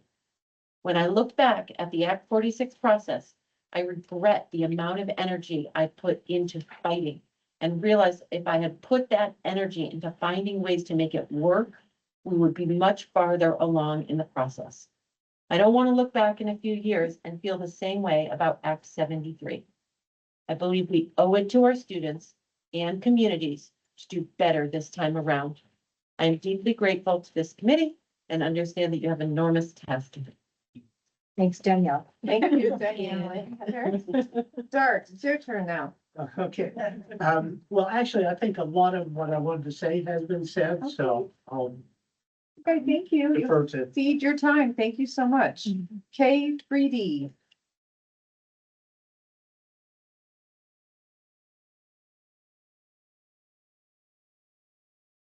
My name is Kate Reedy. I'm a public educator. I work at Hardwick and work at Hazen and Hardwick. I am also a member of the Danville School Board, which is where I reside. I need to reinforce, people are saying this, a number of things that have been said. One, when I think about my students, when I think about what they have been through since COVID, chronic absenteeism and the increase of chronic absenteeism comes to mind. Disengagement in school, disengagement in our communities beyond school and beyond school-aged people comes to mind. Youth and societal mental health crisis and the exacerbation of all of those issues comes to mind. And when I talk about this with my students, one of the first things they said was, well, who's going to play basketball if we have to drive further away? Nobody's even going to be able to play. They love basketball. Both of the communities I'm involved with love basketball. One of them also asked, well, can they just give us gas money then? Because how are we going to get to school? How are we going to get to practices? How is anybody going to be able to show up for our games? And some of us as adults might think that's kind of funny, but it's not. It's not. So we need to think about transportation, we need to think about the fact that we don't have enough bus drivers to get our kids to and from school as it is. We need to think about kids who do not have the resources.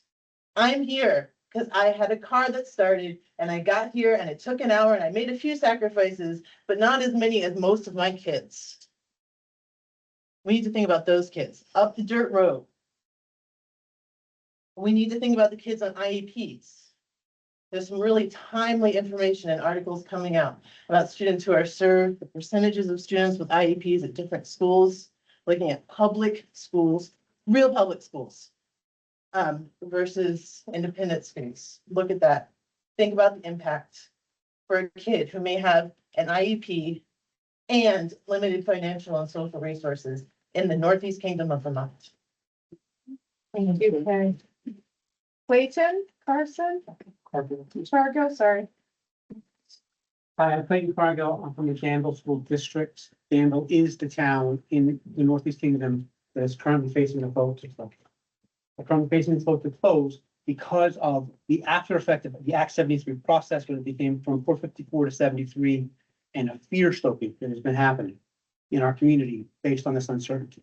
We don't know any answers. Some of this stuff has been filled in by some people, and they've said this could potentially happen. You could potentially lose any opportunity to have any options.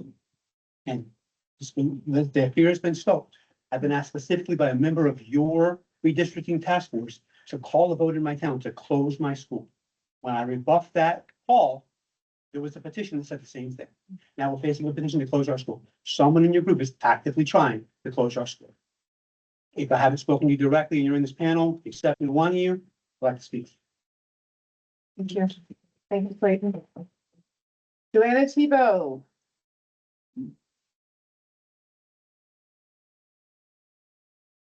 Joanna Tebow. I'm a resident of Cabot. I'm also a business owner in Cabot. If you've ever been to Cabot, it's really small. It's not as far away as Canaan, but it's small.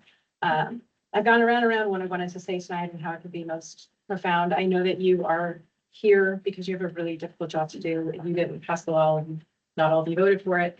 I've been asking since January, then again in March, April, May, June, July, why are we here? I keep asking that. The voters said that they wanted things to be cheaper, and now all of a sudden, the entire map of our state is going to be turned upside down. You guys are charged with that, so just wanted to put a couple of things in your mind, kind of summarizing what everybody else has said, I suppose. I'd like to start with the human costs of your decisions in redistricting. These decisions are not happening in the abstract. These are real people. These are real families. These are real communities. Remember that those are not numbers. You can't just draw a line on a map and think that you're capturing it all. Vermont is not ruled by choice. We're ruled by geography. We didn't choose to be where we were, but a lot of us chose to be there. And they specifically chose to be there like I did. I picked my community because it's small, because the school's small. I wanted that education for my child. Since we moved here, we've been fighting. And I understand the lean in thing, but I'm sorry. I grew up in the military. I've been to a lot of schools. I've experienced a lot of different things. I was not willing to lean into Act 46. It was a nightmare. And it has been a constant fight to stabilize our school. We are finally in a good place. Now we have Act 73 and everybody's going, what's going on? Now all the kids don't know where they're going to go. These small schools are at the heart of our these small towns have these small schools at the heart of them. Community is very important to us. Larger schools further away mean fewer opportunities for kids to participate in sports we already talked about. Also things like theater and other activities that they're involved in. The fiscal picture is also far from clear in my mind. If we want to take away the community piece of this, we don't have the infrastructure to support what this bill is proposing at all, especially in rural communities. I don't know how it works in Chittenden and some of these other bigger towns, but out where we're at, we don't all want to go to St. Johnsbury Academy. Hate to break it to you, but that is not what we want to do. So I don't know where you're going to put my kid, but I have a junior and I have a 7th grader, and this very much affects my family and also the bargaining contracts. I think that that's a really important thing. And I hope we're saving up a lot of money because I think there's going to be a lot of lawsuits. Just going to say. So, all right. That is it for folks in the room unless someone else has been moved to speak. And if anybody online has anything to say, we're happy to hear from you as well. So last call, if you didn't get your name on the list and you still want to speak, we're here. We want to listen.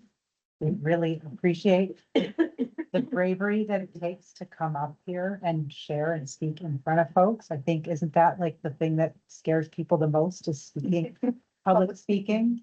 So we know it takes a lot.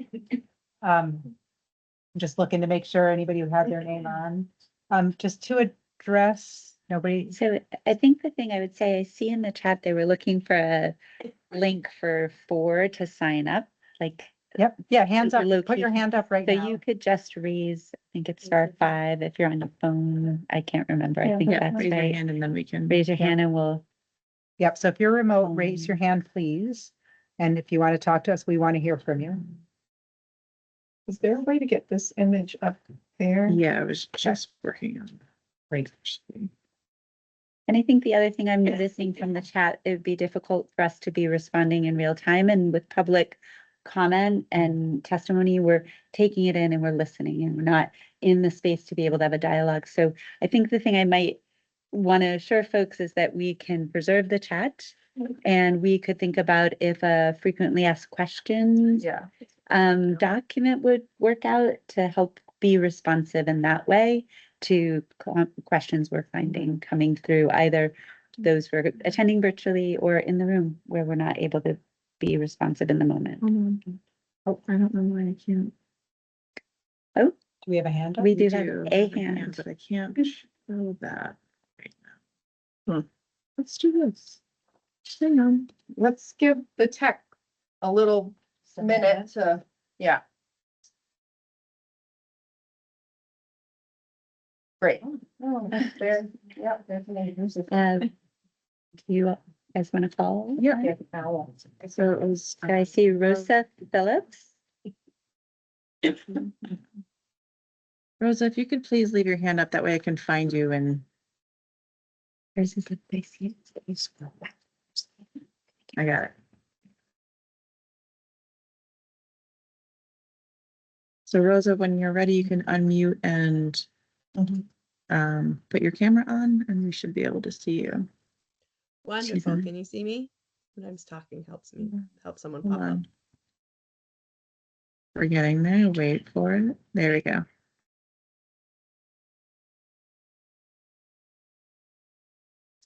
Wonderful. amazing. Hello. Go ahead, So- Rosa. Hi.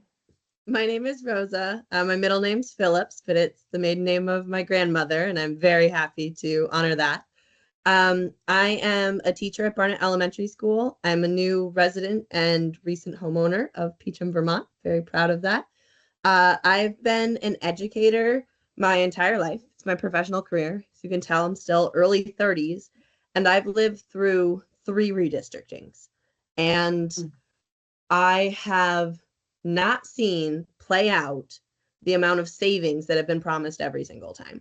And I find it disingenuous that since Act 73 was going through, it was meant as a taxpayer saving initiative. And now that it is through, it is meant to be something that is saving us money and getting equitable value for every single student. And even just the surveys that are presented don't give an option for someone who isn't just trying to save money, but is trying to look at the best interest of students other than 1 or 2 clicks.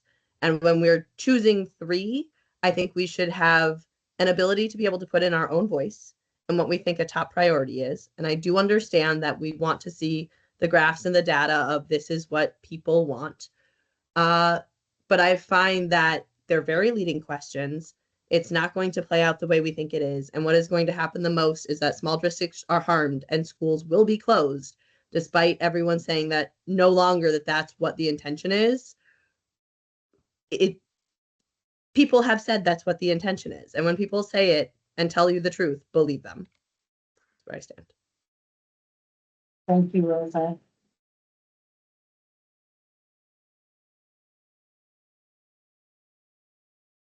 Anyone else? Yep, there's another one. Heather Stephenson. Heather Stevenson? Stevenson. Okay. Words. Bear with me, Heather. I'm just changing settings. I think you should be able to unmute and turn your camera on.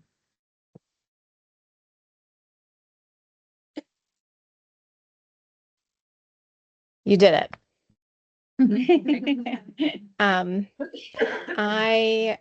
I would like to start by saying, I appreciate the public comment this evening. My thoughts echo a lot of what was said, so I'm going to try to talk more specifically about me. I know you all have a difficult job to do, but I also think part of your job is to listen and hear us. I am a parent, a community leader in a small rural mountain town with no community hubs due to the lack of critical infrastructure. Our BRSU serves many small rural, very geographically complex communities, especially in the winter, with Burr and Burton Academy as our high school. Towns of Weston, Londonderry, Landgrove, Peru, Winhall, Dover, Wardsboro, Sandsgate, Wells, Middletown Springs, Mendon, Rutlandtown, and Ludlow. Families in our community want to maintain the ability to access the right school for their children. It's essential. Our town should not be moved into a district that has not traditionally participated in our tuitioning program or partnered with our independent schools. I actually think parents in our community would want to be placed in a larger district if that maintained our existing choice options. In 2023, 90% of voters expressed support for our current system of school choice and access to independent schools. I think the task force should recognize that overwhelming support. I also was sort of on the fence if I was even going to bring this up, but I did hear a teacher note about chronic absenteeism. And speaking as a parent on behalf of myself and a significant amount of folks in my community, I wonder if you all have considered folks leaving the public school system as a result of what potentially could change. Thank you. Thank you, Heather.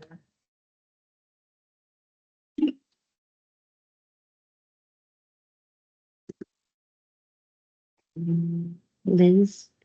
Yep.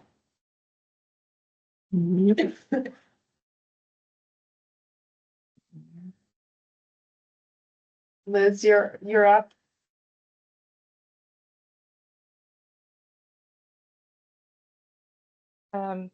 Hi.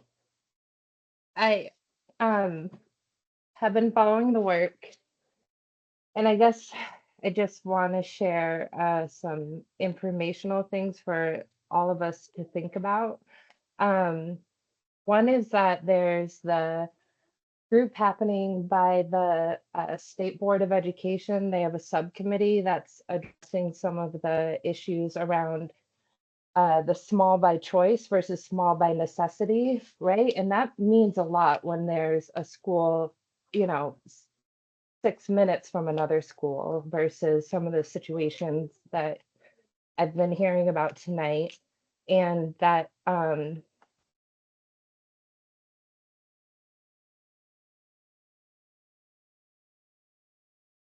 We can't hear you, Liz. oops, can you hear me? Sorry. Yeah, now we can. I just would encourage us that, oh, sorry. Go ahead.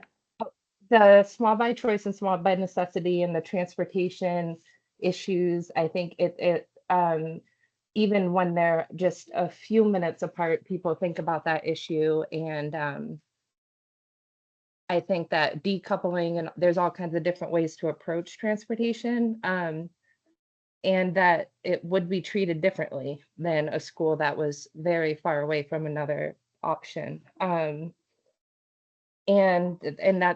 that work is happening somewhere else.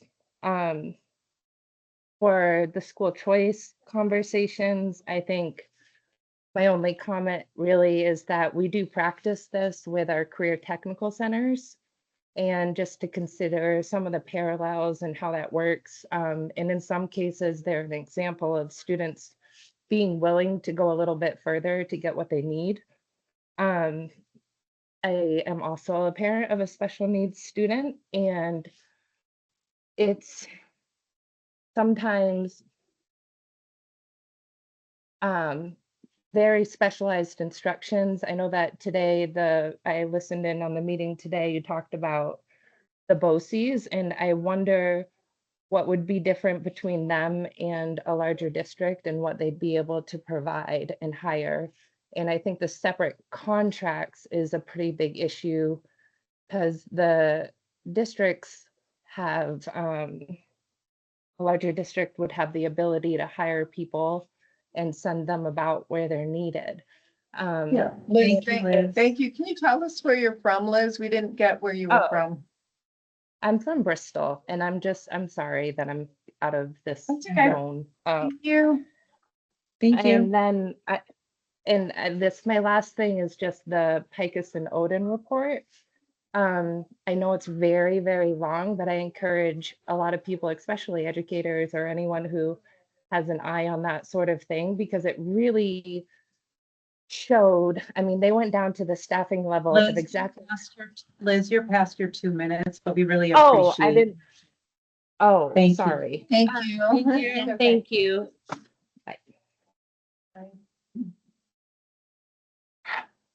Heather? Who's next? Oh, we already saw Heather. Yeah. Okay, just kidding. Sorry, Heather.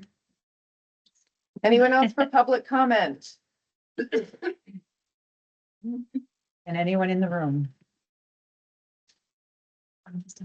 So again, thank you all for coming. I want to add just a couple of things. You want something you want to say first? No. I just want to say that no individual can speak for the task force. I apologize when our meeting started this morning. The task force has not made any decisions. The task force cannot make a decision. The legislature has to act to make any changes. And last I checked, there were 180 people in the legislature. There is not one legislator that can dictate what is going to happen in the legislature. So I apologize from the task force for any fear, any miscommunication, any misinformation that was shared. I need to be very clear that it's not coming from the task force, that a lot of actions have to happen before any decisions are made. I also want to apologize to everyone here for the way that we had to do this public comment. Had we had 18 months, let's say, we would have had maps for you to look at and give us feedback. And if we could have had 5 or 6 maps for you to look at and say, oh, this makes sense, or could you tweak this, or why is it like that, and ask us questions about that, you would feel better about that. We would feel better about that. The information that we gathered would be better from that.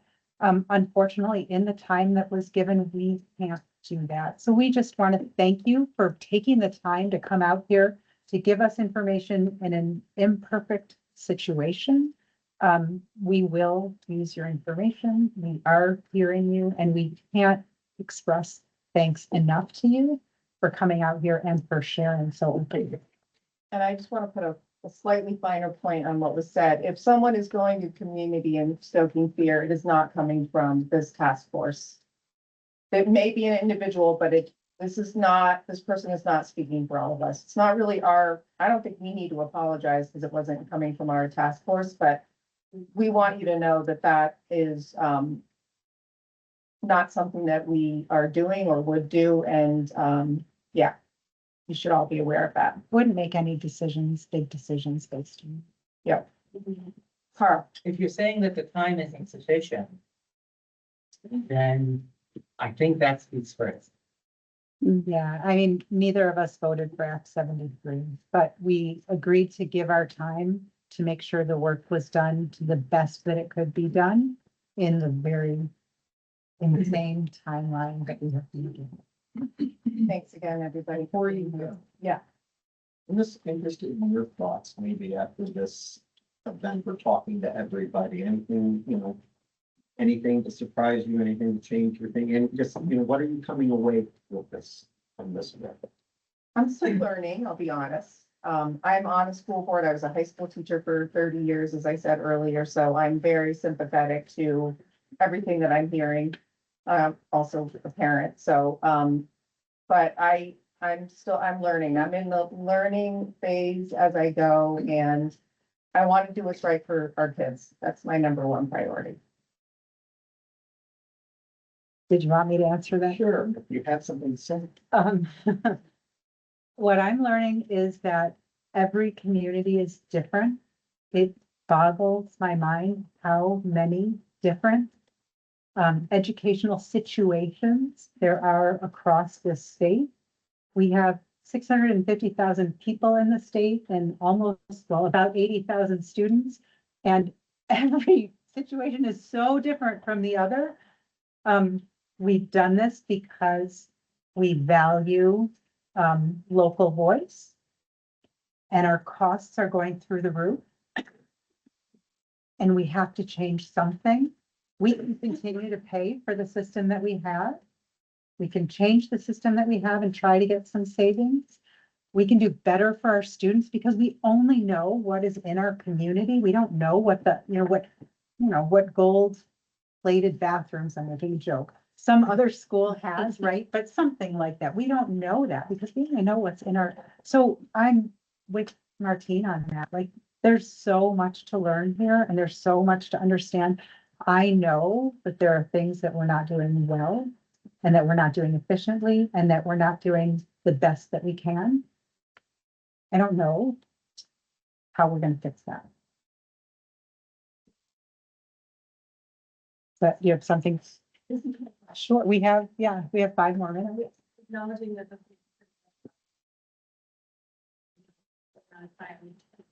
You think you can have. Bring that presented at the center person. What does it mean to all of us if we don't? So we had that conversation during our meeting today.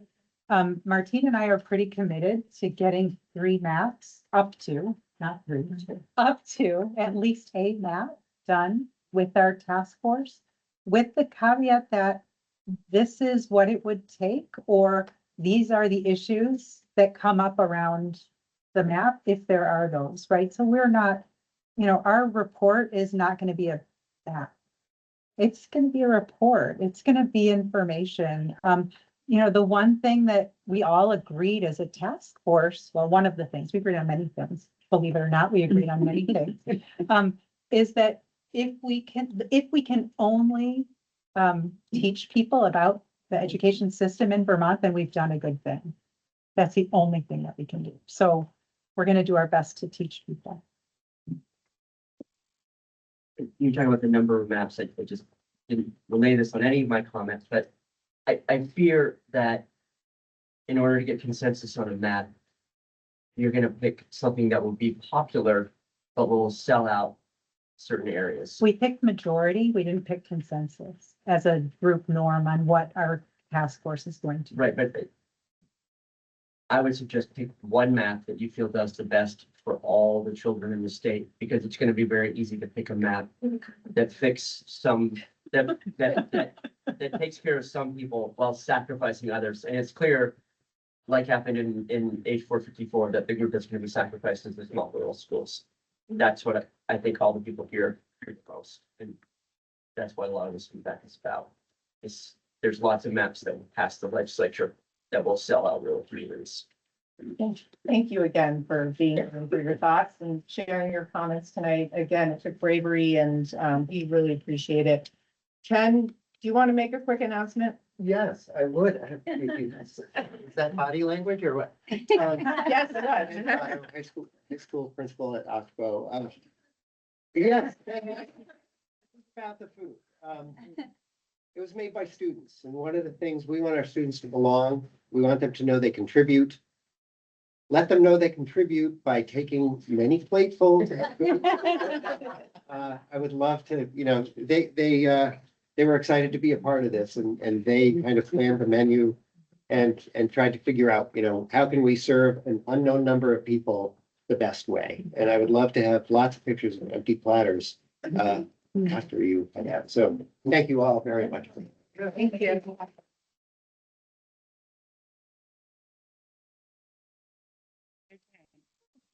Insurance, yes. Thank you. Yeah, thanks, Ken. All right. One down.